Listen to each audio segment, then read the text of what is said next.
Welcome to Adult Entertainment Forum. I'm your host, Jeff Levy, and welcome to 2010.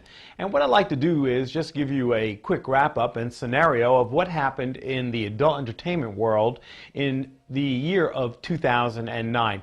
Many things had happened, many good things on the part of the adult entertainment industry, and we had accomplished so many wonderful, magnificent things that we're briefly going to discuss them, what we did, what we accomplished, and what we need to do for the future in 2010, because we do have some problems out there that need to be resolved. And of course, every time I sit at this table, it's talking about problems and issues, but I'm going to talk about some of the good things that have occurred since we formed our associations in New Jersey and Pennsylvania.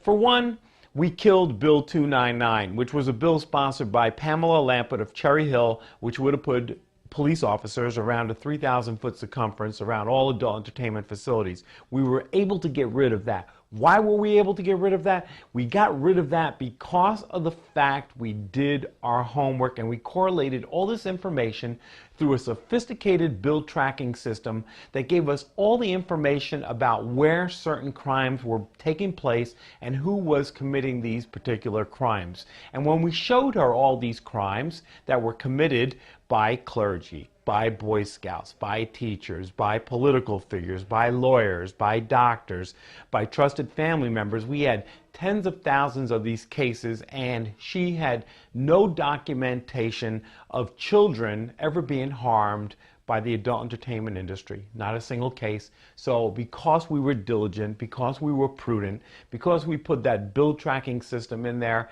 and that software system that tracks key search words, we were able to prove our point unequivocally. Also in 2009, we wrote a secondary effects study in Union, New Jersey with Dr. Dan Lentz of the University of California at Santa Barbara. And the study, which involved the club Hot 22, came out positive. It showed that the club had less crime and less police calls than IHOP, Circuit City, Chuck E. Cheese, Walmart, McDonald's, the high school, and a whole other range of mainstream businesses. It didn't even come close. And this was a study that was peer-reviewed and it was published, and it was using documentation that was given to us from the police department. So another victory for the New Jersey Adult Cabaret Association. Also, concerning the most important bill that's out there and is still there is Bill S. 945, which is sponsored by Senator Chris Connors, and we've met with him, and also the where the bill sits in the Urban Affairs Committee, Senator Rice, talking about the issues of this particular bill and what we feel are the flaws in it and what action that the New Jersey Adult Cabaret Association would take should this bill ever get to the floor. And this bill is a bill that is the most dangerous bill in the country. It is so unconstitutional that you cannot believe it. What they want to do is close adult entertainment facilities down at 11 o'clock, can't be open on Sunday, no tipping, 6-foot distance requirement, and a whole plethora of other things that would definitely put us out of business. We've met with Senator Rice and we've met with Senator Connors and we've explained our position, we've shown our facts, and I think that we are getting some support. Now, these politicians certainly can't come out and support us, but they sure know that we have the power, the ability, the knowledge, the expert witnesses, and the First Amendment attorneys that will take this thing into court. And if it does, they know we're going to win. So we've been able, as an association in New Jersey, to keep that bill posted. Means that it's not tabled, it's not heard in committee, and we will continue to track that bill. Every day we track it to make sure that it never gets into committee. It takes me 4 hours every day to go through all the protocol to ensure that that bill is not getting into committee. So we take a lot of time and effort to ensure that, because if that happens, we have a serious problem on our hands, and we're going to ensure that that does not happen. This year we found out that the New Jersey Family Policy Council, which is a religious right group, much in the same format as the CCV in Ohio, was given $890,000 to attack us. So we're watching them very, very carefully, and they want to do a lot of things to the adult entertainment facilities in New Jersey. They call us public enemy number one, and I've been called some rather unbecoming names in their committee hearings because we win, we fight, we stand up for our rights. We don't put up with this nonsense anymore.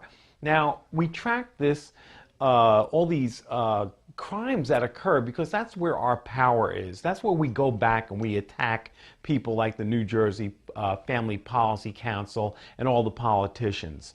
We show them all the crime that is being committed, not by the adult entertainment facilities, but by mainstream society. Just last week, we found a councilman, and his name was Councilman Ronald Frank, had molested 4 young boys. That's unbelievable. We found that in Upper Darby, there was 5,000 domestic violent calls to the police, and not one case involved anything whatsoever with the adult entertainment facility. Also, the most devastating thing that I found and that I read, and I shared it with our association, was a Dr. Earl Bradley from, originally from Philadelphia. He's a pediatrician. He's a real nice guy. He gives all these kids toys to play with, and he has all these amusement-type games outside his offices. He was arrested last week for raping 100 children. That's 100. And they even think and believe that he even raped a 6-month-old. I don't know what to say. I think that this is just the most hideous thing that I have ever heard. And when it just really bothers me when we have people on the religious right who allow the assistant district attorney in Bucks County to rape 4 young boys at a church function. We got this pediatrician who rapes 100 young children. We have this councilman who's molesting young boys. We have Governor Elliot Spitzer who's out there looking for sex. You know, we have sex in the Oval Office. We have Senator Larry Craig who is looking for sex in a bathroom in Minnesota. It is the greatest hypocrisy in our society and in America that I can think of. When these people in Pennsylvania were picketing the Just Sports bar when they converted into an adult entertainment facility, not one of those people came to picket any of these people who were actually harming children and harming society. But again, I blame ourselves.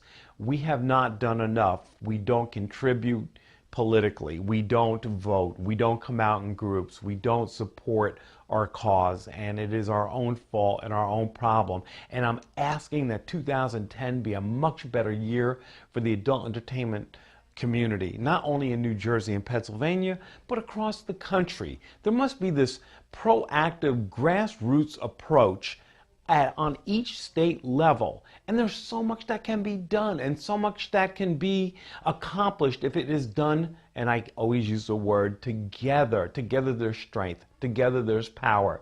Together there's the impossible becomes possible. And if we had everybody in New Jersey and everybody in Pennsylvania and we all came together, we could get great discounts on insurance. We would have greater leverage with the liquor companies and the vendors that we spend all these tens of millions of dollars with. We could all come together and say, if you don't give us certain discounts or you don't contribute to our association, we'll find people that will, or we will not sell your products. We have tremendous power, but people fail to see that power. This has been a tough economic year in the year 2009. I know everybody's struggling. I know it's very hard to contribute to the